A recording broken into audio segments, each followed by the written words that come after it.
Hello guys, welcome to another episode of the Total Real Podcast. What up? Hello. Well, today we're going to be talking about something that, if you have been speaking to me actually, you'd know I've been heavily reading about. So it's true crime and criminal stories. Now you know why you don't have friends. I did actually. That's why you look like a sociopath.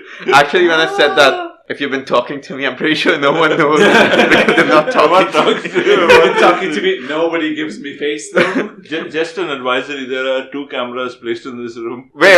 Why are there 2 cameras placed in this room? With different angles. Yeah, different angles, dude. One gets your back, one gets your front. If you jump out the window. Wait, that souns really wrong. Well, all this will make sense in a bit. Why we're talking about the cameras. If you ever see him on the news, know that those 2 cameras worked.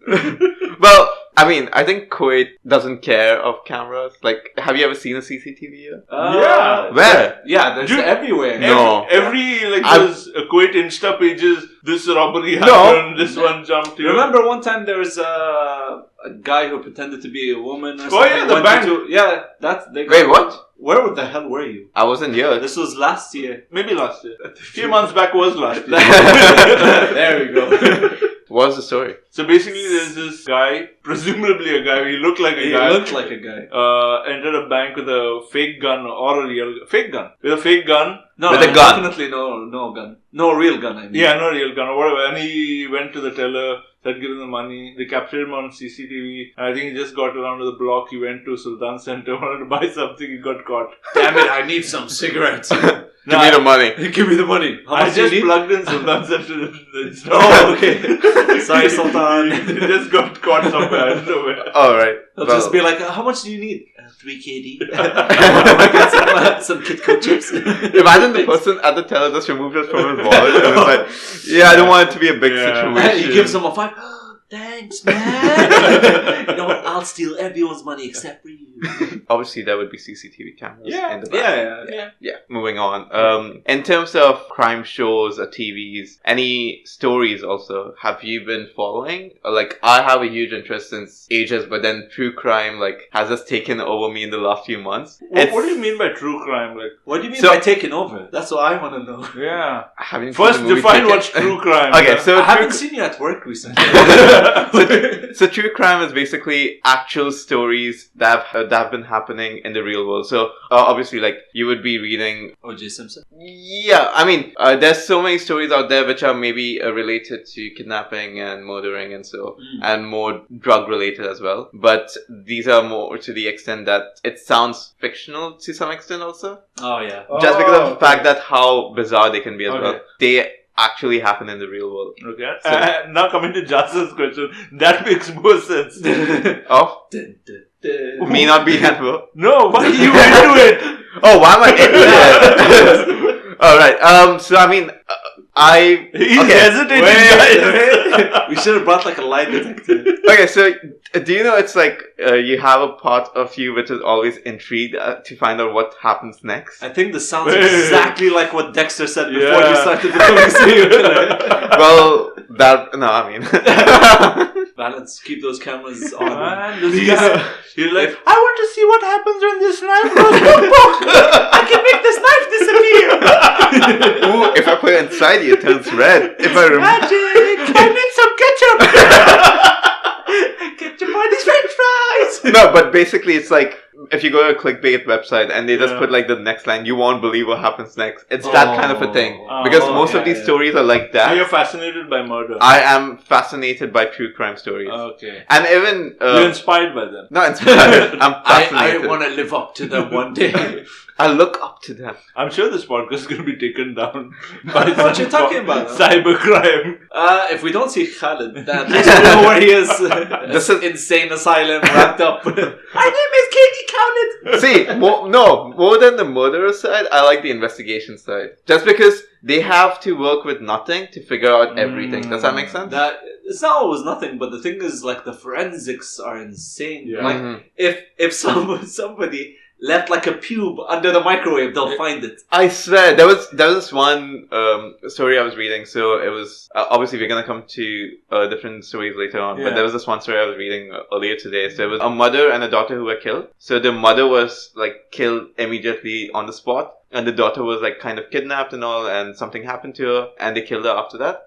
In the car, what the daughter did, she put her pin under the car seat, and that was taken as evidence to find the killer, basically. Wow. Whoa! Wow! Small evidence. It was a pin that was like in her hair. They say how old this girl is? Because she's smarter than half of the people I know. Yeah, so I mean, at least she helped solve a crime in that sense. I mean, may she rest in peace. Yeah. But there's like so many cases where there's no evidence or something, and it's been going on for like 10, 15, 20, maybe 60, 100 years. Yeah. Some don't even get solved. But the interesting thing is, like, I read an article sometime back where they solved a murder which was like 50, 60 years back. Yeah. Because they didn't have the forensic tools then. Yeah. But because they have it now, like these cold cases, they've solved it because of the technology that's available today. Yeah, and I mean, like, you have those dogs which are trained, basically. Yeah.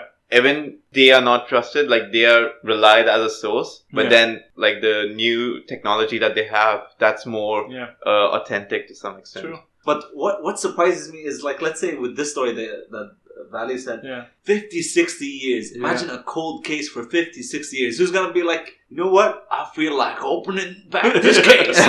I'm going to find me a finger. Yeah. No, but I mean, there are some detectives and investigators who, they think they've covered all tracks and they stop. But then when someone comes with fresh eyes, like 10 years later, and they see all the reports, they're like, wait a minute.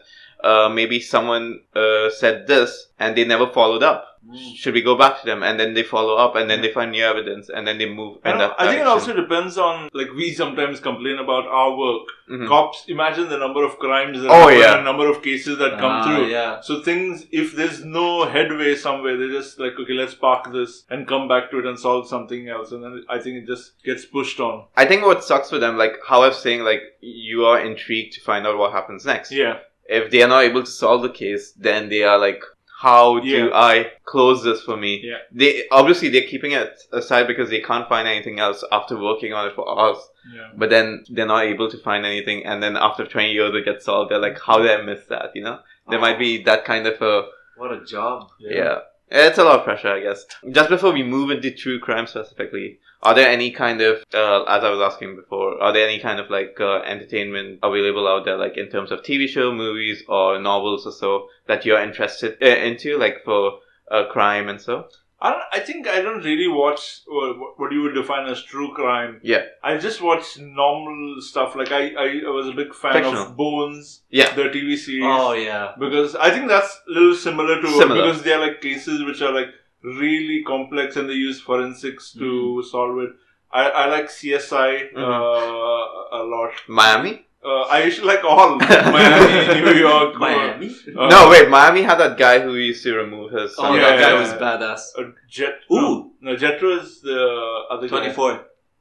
But then there's Dexter, obviously, which is Dexter. A crazy I show. love that show, except for the ending, but I love it. I liked even this one, Criminal Minds. Yeah, I used to watch Criminal Minds for the first 3 seasons, and then it just became too bizarre for me. It became just, like, it was just, like, kind of repeating and making the person a bit more cuckoo. Psycho? Yeah.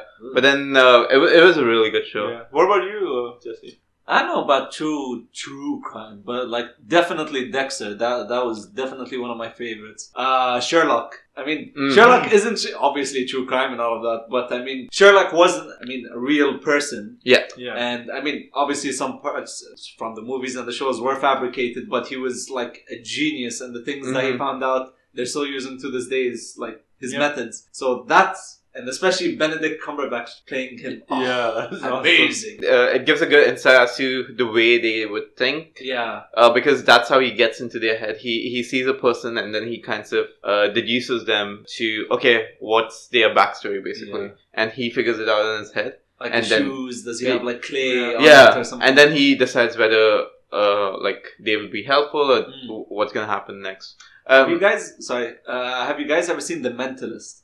Oh yeah, that was a good show. Amazing. That's Such amazing. an underrated song. I love the show. I had seen few seasons, but then I stopped in the middle. I don't remember what happened. I never really finished it. Yeah. I saw the ending, some parts in the middle, and the beginning. Well, isn't that guy like he's after the red? What is that? Red? Yeah. Bone Reds? John Red. John Red. Yeah. Red John.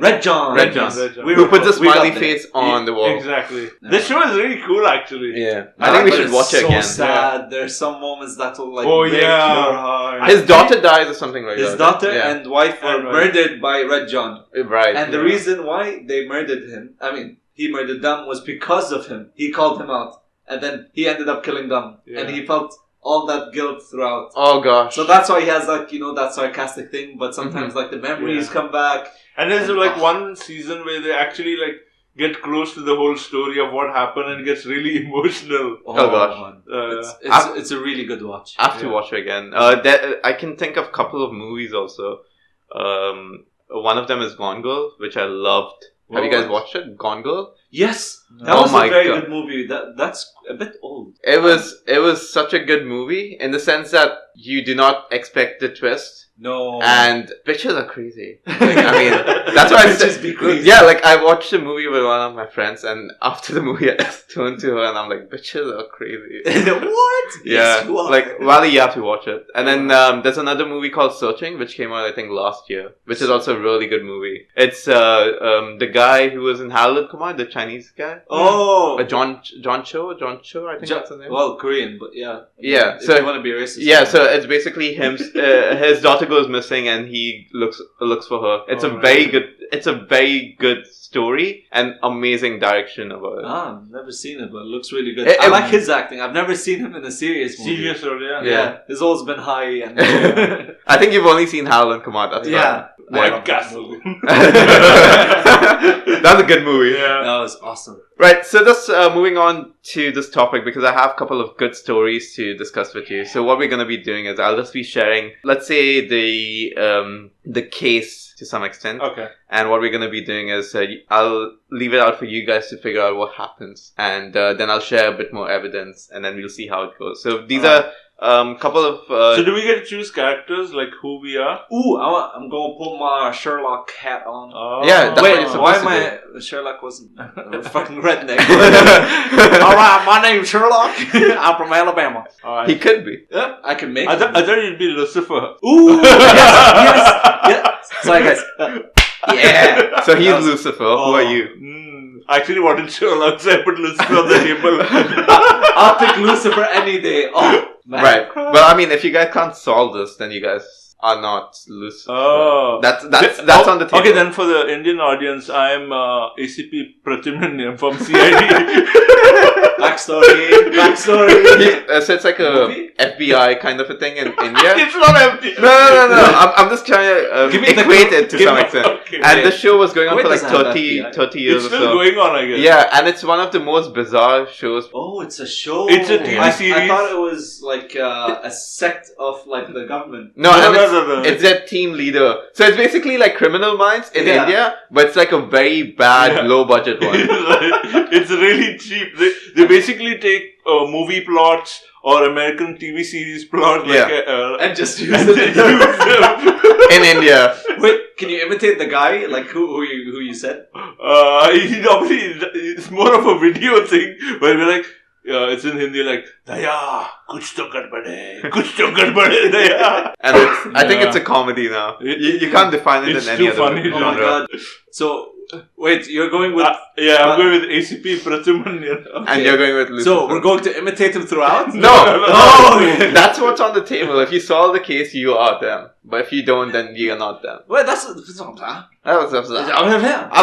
we agree. Right, so I'm just going to start with one of the first true crime stories I came across, which was something that I think was interesting in the way this kind of disclosed. So it was about the Pan family. So this family is a Vietnamese family who moved to the US in 1979.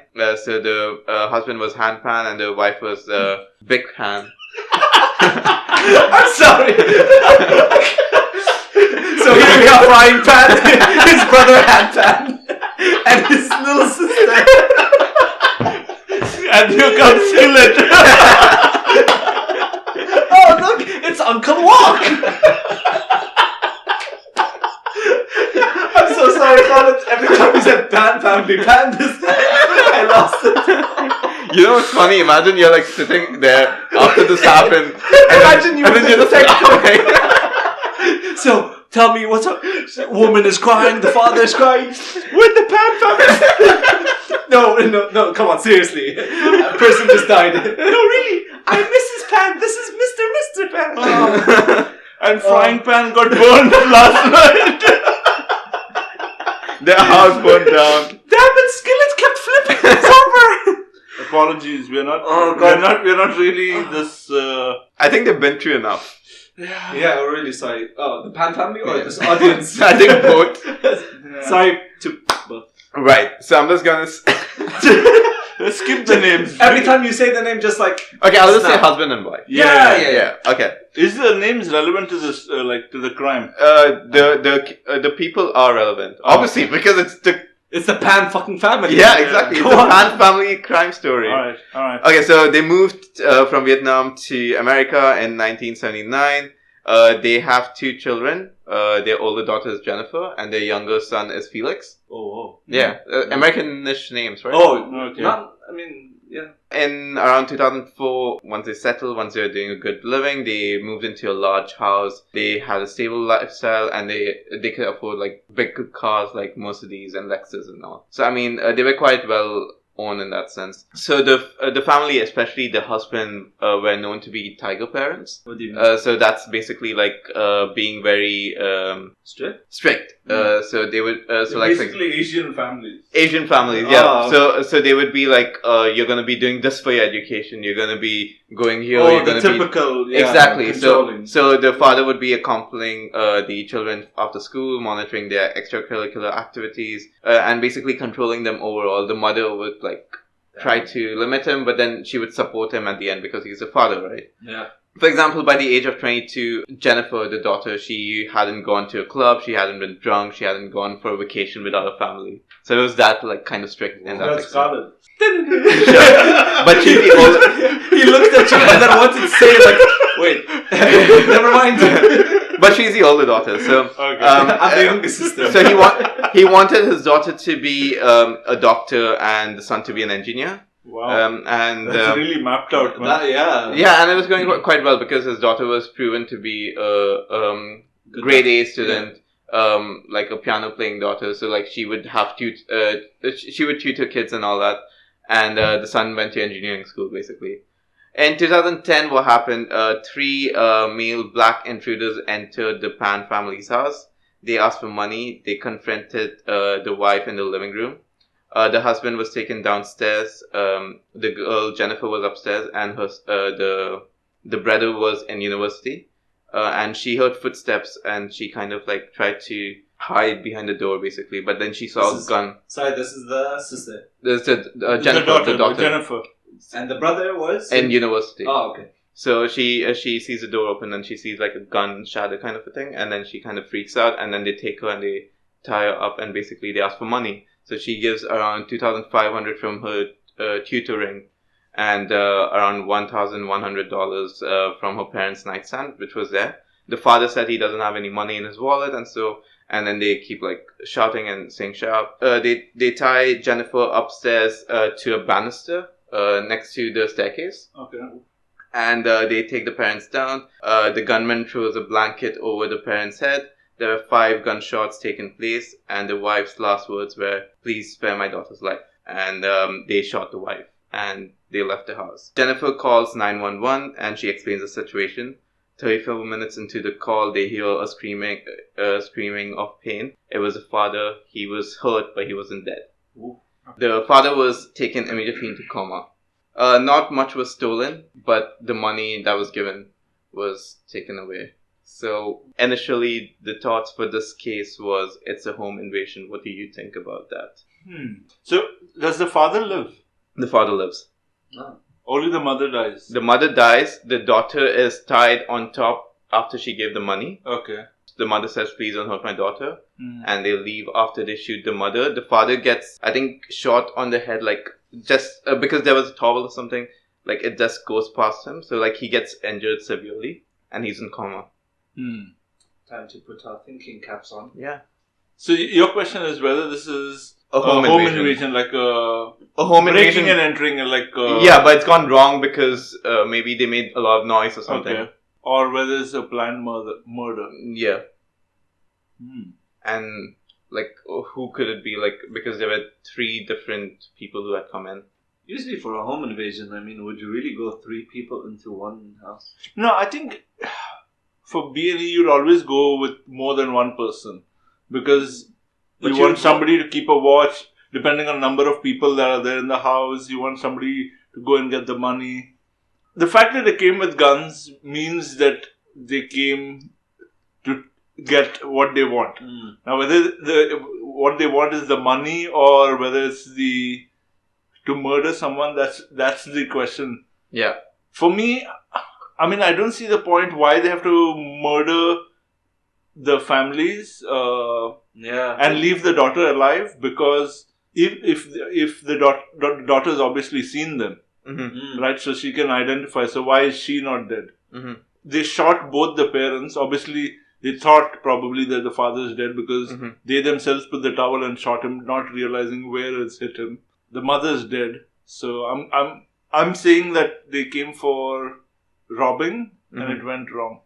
Something doesn't feel right. It doesn't feel right to me because of the backstory. It doesn't feel right for me because of the backstory. I would want to believe in humanity that the daughter is not involved in this in some way, and it should rather be that she wanted to kill her father, but by mistake killed the mother. How do you know it wasn't the brother? He was completely not even there. The brother could have just been like, tie up the sister and then take care of my parents who are controlling this. That's the thought, but I think I would like to still believe in some sort of humanity. I gave up on humanity a long time ago. When? It's very interesting.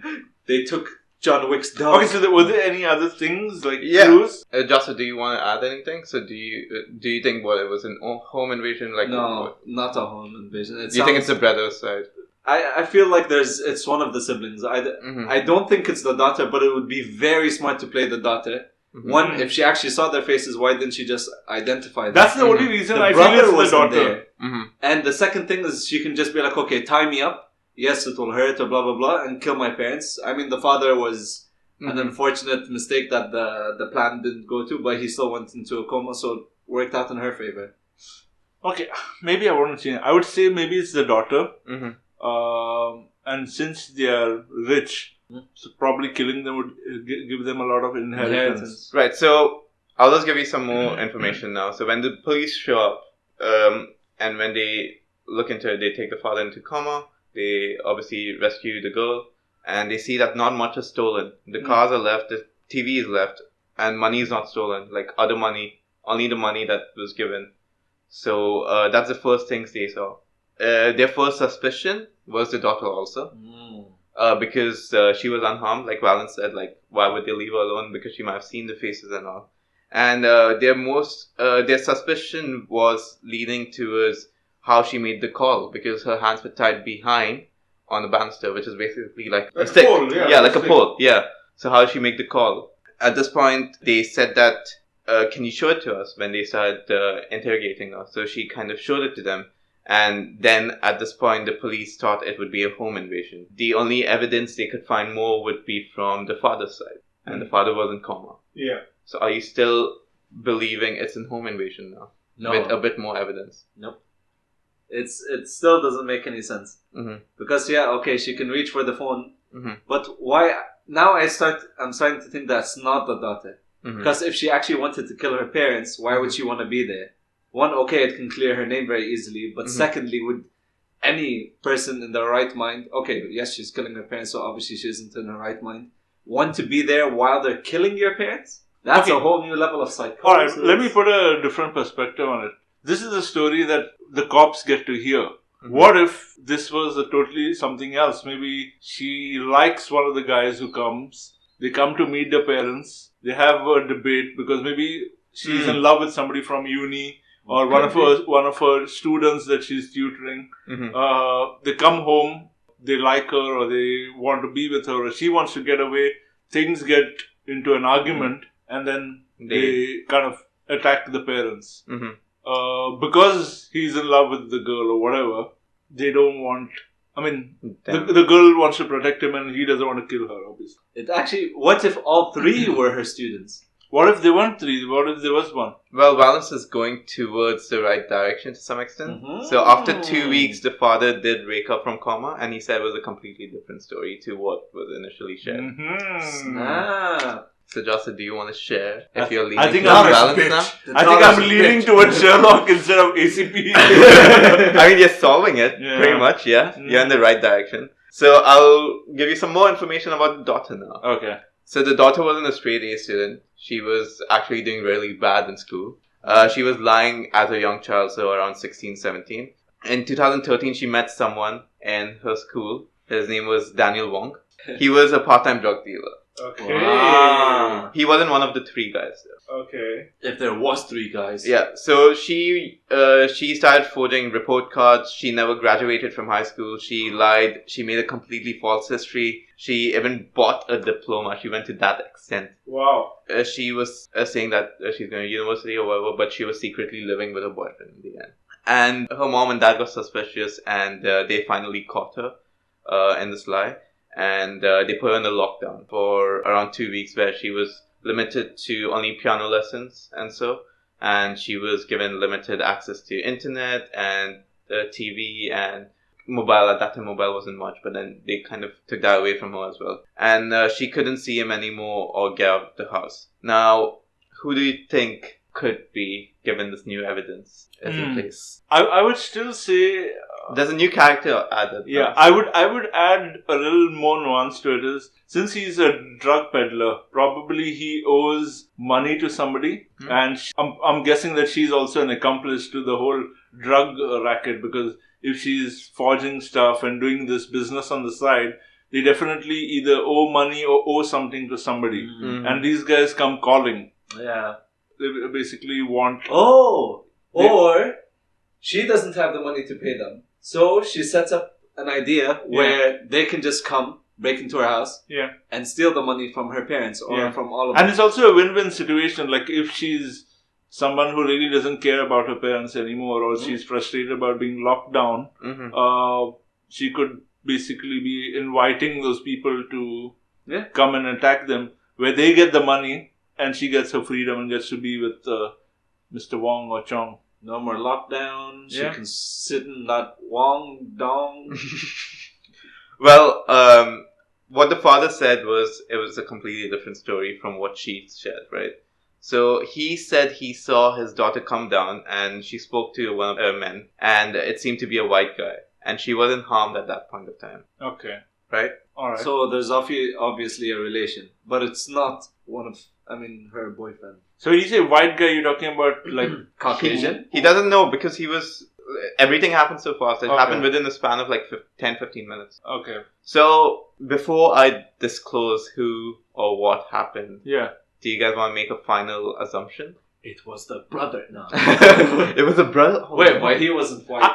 He was dating her. What? I have a feeling it's the daughter's involved definitely in this. Oh yeah. And knows the culprits or the people who murdered her. What's the motive behind is there could be multiple. Ones that she's locked up, she's frustrated. Ones that she needs money to pay off probably the drug ring or some of her business that she's doing. Now, whether the boyfriend's involved or no is a question, or whether she was dating somebody else in the side, we don't know. Maybe it was the boyfriend who sent them and was like, firstly, she's on lockdown. This way, they'll get to free her, but obviously she ends up being tied up or something. Yeah. And at the same time, they get some money. Maybe he owes them money, and they get money, and basically it's like a payout. Yeah. They get her out of lockdown, kill the parents. Maybe that was the part that he didn't plan. So probably they wanted to make it look. They wanted to make it look like a robbery gone wrong. Yeah. So that's why they came, they killed people, and then they went. So the whole intention is probably to get rid of the parents so that she's free. Well, you guys are really close, actually. I mean, both of you. I think Valence was really good in this. He kind of got to the point. The relationship between her and her boyfriend didn't go as planned because she was being locked down. Her family's restrictions and so she kind of moved on, and he was like, yeah. But she was very much attached to him, and she kept saying that, no, this is meant to be and stuff like that. Yeah. She said she's willing to do anything. So the boyfriend puts her in contact with 2 hitmen he met during a drug deal and messaged, I did everything and lined it up for you. There was an initial agreement of around $10,000, and they will kill the parents, making it look like a home invasion. Jennifer doesn't crack down. She keeps making another lie after lie, as she does. And then at the end, what they find out is she says that they had come, after 9 hours of interrogating her, she says that they were supposed to kill her, not the parents, because she tried suiciding a couple of times, but it didn't work. So her initial plan was to kill the parents, but since it didn't happen, she wanted it to be her. And then she was calling it off, but they were like, we still want the money because these guys are bad people. Oh. Now the cops didn't believe this at all. Yeah. So they call in the boyfriend to investigate. And he explains the situation, and he says a completely different situation, that she said it's okay to proceed with this. And there was nothing involved in her dying, basically. Okay. So it was her plan all along in that sense. Okay. He says that Jennifer wanted her parents dead. He gave her a burner phone as well. Police found a range of text messages where she wrote, I need time of completion. Think about it. Game time, November 8th. Like, she gave the date and everything. Whoa. And minutes before the gunman turned up, she messaged VIP access where she unlocked the door. She went to her room and kind of put the lights off and on as a sign that you guys can come in. Wow. She and the 2 gunmen were arrested. Damn. That girl deserves more than just an arrest. Yeah, man. Wow. Damn. Bitches be crazy. But did she ever confess to it? So that's the thing. So she confessed with the lie first. Yeah. But then they have all this evidence because he is saying that, and they have all the evidence of the text messages. Yeah, like, did she ever give out the motive or anything like that? Nothing. No, so as per the investigation, the motive was because she was being restricted and she found them being an obstacle in her life. Yeah. She wanted them gone. But then the father wasn't supposed to survive. Yeah. That's where her plan went wrong. So if he didn't survive, they wouldn't know there's another side of the story. Yeah. They wouldn't know she had all these text messages with her ex or her boyfriend. Yeah. There wouldn't be all this evidence. What a proud father he must have been. I mean, all I have to say about this is I know that a lot of Asian, Indians, rest of Asia parents, even probably in the Middle East, are probably very strict and controlling about where they want their children to go, what they want to do. And that's kind of the culture that it is. Mm-hmm. But at the same time, I would say it's never justified to harm anybody. Oh. Yeah. So as much as it's wrong what the parents were doing, but I don't really say, oh, you know what, see these parents, they forced her to do this. I don't believe in that. Yeah. Because I think somewhere all of us have grown up with a similar culture where, you know, we got to do, but you need to fight your battle. You need to stand up for yourself and do what's right. But crime is never the solution. And your parents, psycho. Yeah, that's like just run away. Like, you don't have to hurt them. Freaking run away. You with your boyfriend, they get out. Yeah, you're in the US, man. You can do whatever you want. Hire somebody who can open locks and then just run away. No, and the father even said, like, you either get out of my house, like, you never come back or something, because of what, like, she was a disappointment in his eyes, right? Yeah. So he's like, you never come back and stuff like that. Or you stay in lockdown and fix yourself. And she decided to stay with that option, apparently. Yeah. So, I mean, it's just so bizarre, like, people are willing to go to that extent. Yeah. Fuck you, Jennifer Pan. Yeah. I feel bad for the brother. Like, imagine you're in university. Yeah, and you then all of this happened. And your family is wiped out. Because your mom's dead, your sister's a criminal, your father's, like, seriously injured. Yeah, and she is not allowed to have any contact with any family members. What the hell? What family member would be like, I want to still speak to her? You know what? She's almost such a good cousin, good nephew. Oh, you know what happens to the pants in jail? Clang, clang. They're in the clink. Yeah. Right? So how was that story, guys? It was very, I mean, it's not as surprising as I thought, but fucked up. It is fucked up. It's so fucked up I wouldn't have guessed it. But I'm actually proud of myself. I think I'll make a good detective. Or maybe you're a psycho yourself. I think so. I think you might, because he went in the right direction from the start, you know? There was a bit that wasn't. That's it. Yeah. No, it's tough because when I came across this for the first time, I kept thinking like it might be, but it can't be because she's young, right? Yeah. And I mean, Asian cultures, you don't go to that extent. No, but when you started off the story and you give the backstory, like my immediate thing was the daughter, the first. Because I shared most of her. Yeah. Isn't there a statistic that says most murders are done by family members first, or husbands and wives? That's why they always check spouses, family, and then they check external. I think always in these type of incidents, the first suspect would be the close ones. Mm-hmm. Bitches. Yeah. Well, I have one more story for you guys. Yeah, man. It's going a bit long, but then it's fun. Yeah, she said, talking about Wong's dong. Right. So the next story is about Michael Williams. He went missing in the year 2000, in December 2000. I'll just share the backstory with you guys, and then we will go as per last time. Yeah. So Mike Williams was a devoted father to a young daughter and husband to his high school sweetheart Denise. He was financially successful real estate appraiser who lived in a beautiful home outside someplace in Florida. Early in the morning on the couple's 6th wedding anniversary, Michael goes on a solo duck hunting trip in one of the lakes over there. That lake is known for crocodiles and so. You guys know the story? Yeah. Oh, you guys suck. Oh, you're not saying shit then. Yeah, I watched the documentary. Oh, really? Yeah. Oh, it just got solved recently, that's why. Yeah, that's why it came in the news. Okay. Damn, 18 years. So I'll just give you a bit more. So he told his mom that he's going to do this because that's something he enjoys doing. He loved fishing? No, duck hunting. Duck hunting. Yeah. And he used to do it often. It's not like it's a new thing. Yeah, so he used to have his equipment in his office, which was close by to the lake. Yeah, around noon, his wife became concerned that her husband didn't return home. She said that they had plans to go out of town for the weekend to celebrate. His wife calls her father to go for assistance and look out for him. Her father, sorry. Williams's father-in-law and his best friend, Brian Winchester, go out to look at areas they have known where he frequently visits. They go near a remote boot ramp in Jackson countryside where they find his truck and boat trailer, but he's not there. There's no evidence of him. Investigations are called in to look into this, and the report they come up with is that he might be eaten by alligators. Wait, this sounds familiar. That's it? Kind of. And obviously it doesn't turn out to be an alligator. But keep going. If I keep going, I'll let you know about more evidence. So what are your initial thoughts of the story?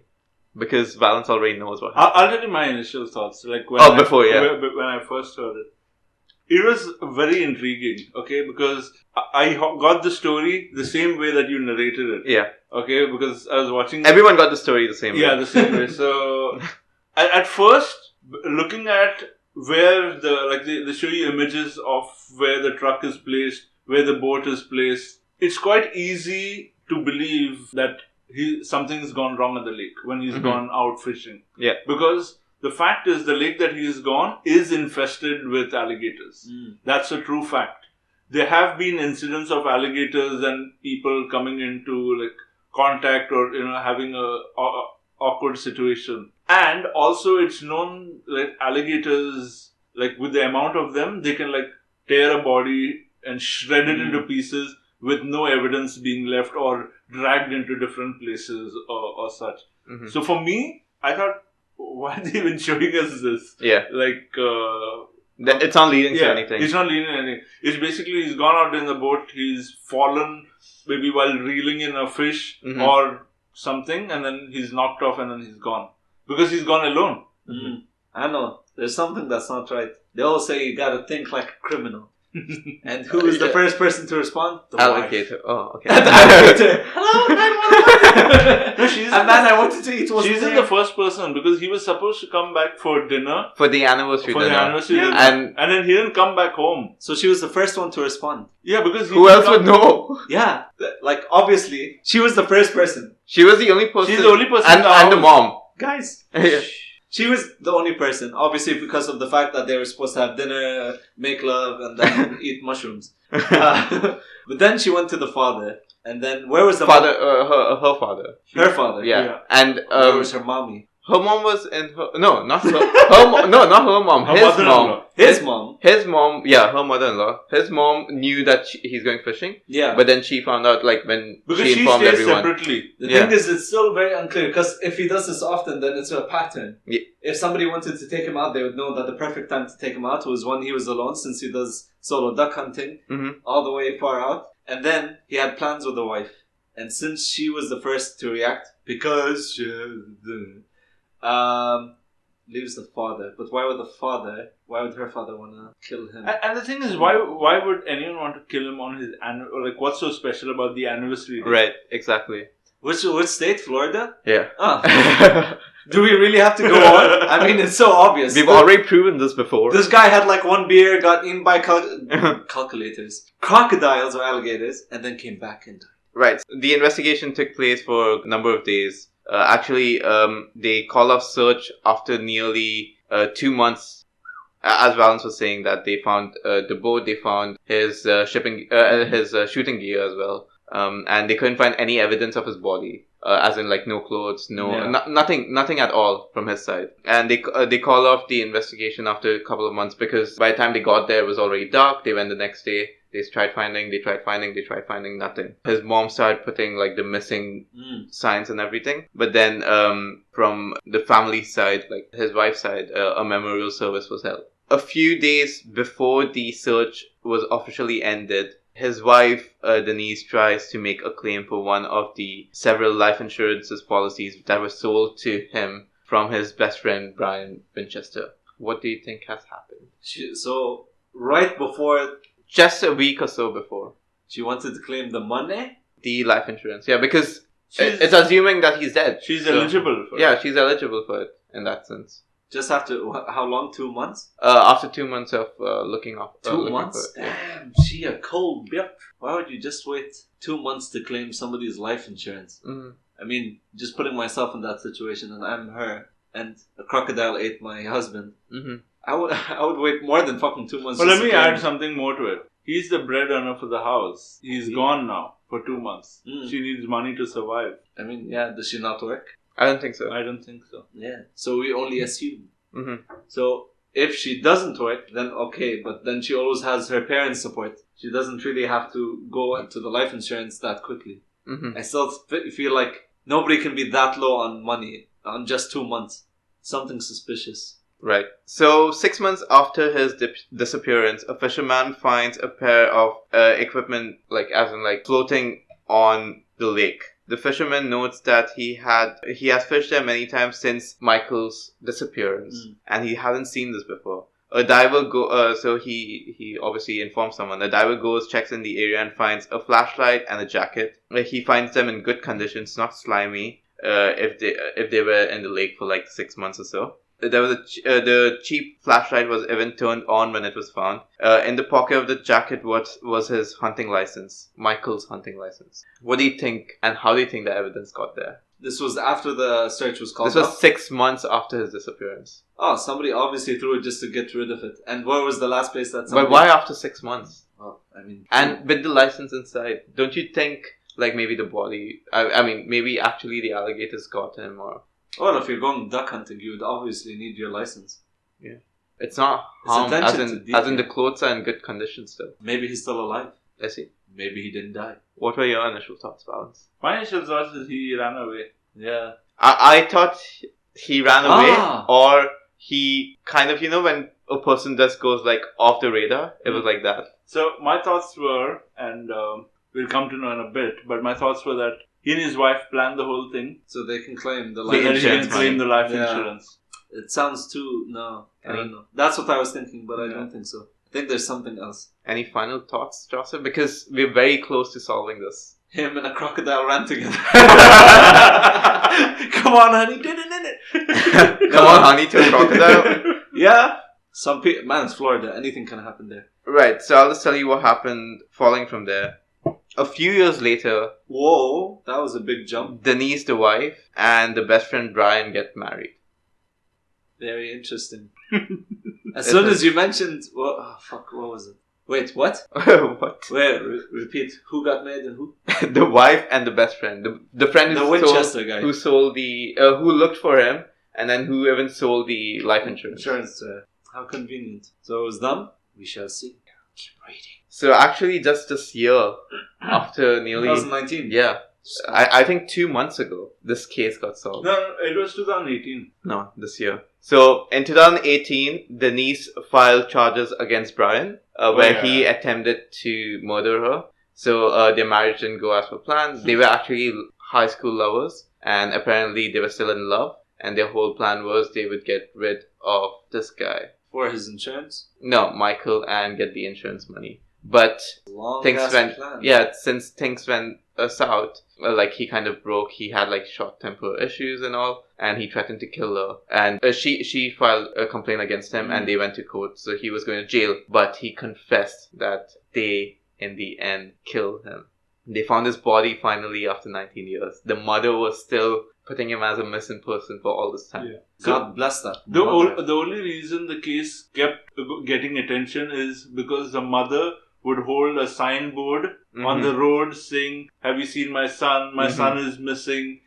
She kept petitioning the government, the governor. It even went, I think, to the president. She wrote letters to the president. She used to pay from her retirement fund for billboards to get justice for her son, because she never believed that, because he was an expert at hunting or whatever, fishing, and she never believed that he died naturally. She knew that something went wrong. And she was against the wife. If we learn something through these stories, God bless mothers. Yeah. Like Val said, like, it was so bizarre. Like, initially you think that, okay, it was a scam between them two, the wife and the husband. But then, after all this time, imagine it being solved. Like, I came across this just before it got solved, and after, like, that was my thoughts initially. I was like, he's still missing. Like, I think he's on the run. Like, maybe he's giving the mother money. Like, so, like, it looks authentic also. Yeah. And then, because who does that for 19 years, right? When this evidence came, you're like, it had to be. Like, you're like, there you go. Yeah. And they found the dead body or whatever.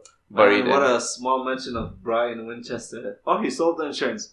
And it's so crazy because they never lived a happy life. She was married to 6 years to this guy who she didn't love. Yeah. After they broke up, she got married to this guy. As soon as they got married, because of the guilt of killing this guy, he started having temper issues. So they had domestic violence. And they were best friends. Yeah. And then due to domestic violence, they had cases after cases. She filed for divorce. He was put in jail, and then she was put in jail, and it was crazy. Oh man, they both deserved it. But I think he signed an agreement saying that if I disclose this information, like, my sentence gets cleared or something like that. I'm not sure what happened there. No, I think they reduced the sentence. No, but I think they came to such an extent that it's minimal. Yeah. Like, you know. But I mean, it closed a case of around 18 to 19 years. Crazy, man. Which is crazy indeed. Just to bring it back to a bit lighter tone, I have a funny-ish case. Okay. Which I found very funny and hilarious. Is it still murder though? It involved murder. Okay. Michael's duck was hunted. Yeah, but I mean, it involved murder, but it involved haunted house to some extent. Nice. Okay. So it's called the original Spider-Man murderer. Wow. Just in time when we watched Endgame. Oh, what a movie! What a movie, man! What a movie! I didn't expect that, man. Congratulations! So yeah, Spider-Man is a murderer. No, I'm kidding. He stabbed Thanos, man. Oh my god! Stabbed him in the ass. Speaking about Thanos' ass. Yeah. No. The whole plot of that. Never mind.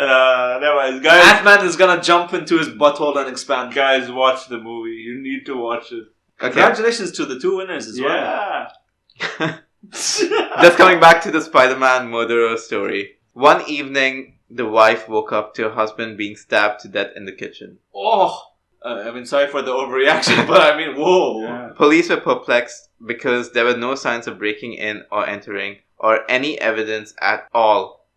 She lived alone at home, and she had like a caretaker who came in after that. The caretaker said that, I think this house is haunted because she could hear noises at night. What do you think happened? I think the wife. What? I think they just built the story that it's a haunted house to kind of distract people. Either the wife has somebody on the outside. But no one broke. She can open the door for somebody to come in. But how does she live alone and have a husband? And have a caretaker? No, she lived alone with her husband. Okay. After he died, she got a caretaker, like a maid or so. And then she could hear noises at night. She was like, this house is haunted, like something's wrong over here. Or maybe they have somebody like, these, how these freaks in the US, like they have somebody captured underground and that person's always been kept like lock and chain. Like in a basement. Yeah, and then that person, sex slave or something. Yeah, like that person gets out, kills the father because they're trying to escape and then can't go further and then they're put back into the dungeon. Right. So, I mean, this is a very short case because there's not a huge story as the earlier ones. Yeah. But I'll just break it down for you. You guys are quite close. I'll break it down. So, a couple of original detectives were on this case and they just couldn't figure out what was happening. So, they would drive by the abandoned house every now and then just to come up with new ideas to solve the case. One night, on one of their random drives, they see a shadow of a man in the upstairs attic window and quickly burst in to see what was going on. By a matter of seconds, catch a glimpse of his foot going up the tiny trapdoor. When they push it open, they find this man living in a tiny makeshift room with newspaper clippings of the murder. He would eventually come clean and confess the murder. They thought, so what basically happened was this guy was living in people's attics and moving from house to house. Wow. So one night he went downstairs, the husband caught him, he stabbed him, he went back up with his food or whatever, and he was just living there since then. Wow. So he just went to open the fridge. Hey man, what the fuck are you doing in my house? I just wanted some fucking orange juice, man. Can a man have his food? Come on, man. What the fuck? Apparently he lived there for 9 months. Wow. Damn, Yeah. You don't realize there's like where did he poo? Where did he like I have no idea. Yeah, man, it's the attics. I never want a house with an attic. Never, man. Yeah. Top They of my caught house him near won't even have a ceiling. One big skylight. they caught him near the fridge, so like you would expect him to go there like when the house is empty, right? And he goes there like, oh, let's go and see what's there. I'm hungry. And then he's like, wait a minute, you guys are would they never know that food is missing from their fridge? Wait, I had half a turkey last night. Yeah, where's my bologna sandwich? Yeah, like, oh, was it me? Did I forget my bologna? So he was called the Denver Spiderman. I'm not going to Denver. Why did they ruin Spider-Man? Yeah. Bastard. On US, man. All these murders. Yeah, wait. Actually, US had the most. I mean, there are some really messed up ones in the UK and all, but I would say... Mostly stabbings. Yeah, no, there are a lot of missing cases over there as well. Human trafficking and all that. Yeah. But I mean, yeah, so like this was in 1941. Oh well. Wait, the Spider-Man case was in 1941? Yeah. Oh wow. I know why it sounds like something recent. Yeah. Like it sounds like something so stupid that somebody would do it. No, that's why you can expect it at that point of time because you're not that attentive to some extent. Spider-Man was out back then? Or Spider-Man maybe the comics came out. No, it was there since like 1930s, 1940s. Yeah, the comic, right? Yeah. But yeah, I mean, it was quite an interesting topic, wasn't it? It definitely was. I can't say I'm in the best of moods. Yeah. That last one wasn't really the brightest one. But to be honest, like of all the podcasts that we've done, this is I think episode 10, right? Yeah. I think this has been the most weirdest, different podcast that we've done. Yeah. So there are a lot of true crime podcasts out there actually, which really? I would recommend. So there's this case called the case against Adnan Syed, which is on HBO. It's a documentary right now. Oh, I think. And there's a podcast called the Serial Podcast. So they're trying to defend this guy, but he's in jail for the last 30 years or something. Okay. Then there are a couple of other ones. There's a new Netflix documentary called The Missing Case of Madeleine McCann. Yeah, so she's just being overlooked because of political issues and all that. But like, it's also very interesting and one of the most famous missing cases of the UK. Oh. So I mean, there are a lot of good stories out there. I would recommend reading. There's one. Simpson. Yeah, that's the Where only the fuck was his other glove? Yeah. There's this one private investigator I came across today. I was telling you guys about. His name is Ken Brennan. So he solved one of the most interesting cases, which I'll be posting on the website for people to read. It literally is zero evidence to solving the case. Wow. And this guy, when he comes in, he literally picks it up because he wants to solve it. And it's one of the most interesting cases you'll ever come across. Did you ever as a kid, like, want to be a detective? Or Yes. Stuff like? I always wanted to be in the army, not a detective. I wanted to be a detective. I didn't care much about army because I wasn't really capable of taking down anybody. Well, I was a small kid. I'll be the guy who comes after all the action. I can find out who what's needs happening. a medic?